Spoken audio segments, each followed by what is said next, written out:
Assalamualaikum. Hai adik-adik. Adik kreatif pada hari ini ialah bumi 3 dimensi. Bahan dan alatan yang diperlukan ialah lukisan bumi yang telah dicetak, pen warna, gunting, gam, benang dan pita pelekat. Langkah pertama, pen warna lukisan bumi.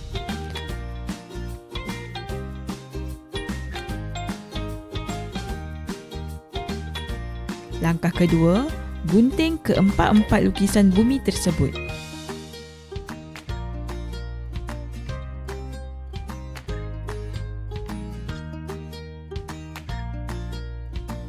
Langkah ketiga, lipat lukisan bumi kepada 2 bahagian.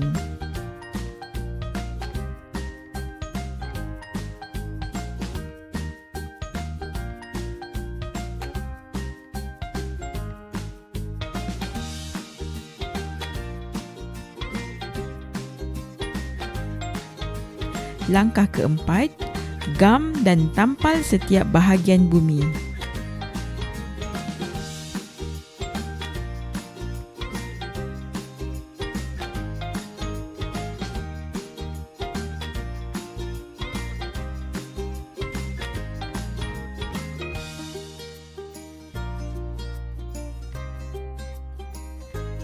Langkah kelima, lekatkan tali di bahagian terakhir bumi menggunakan pita pelekat.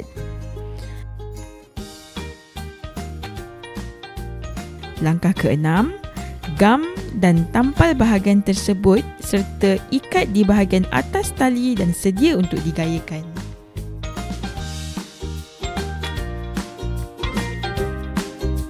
Selamat mencuba adik-adik.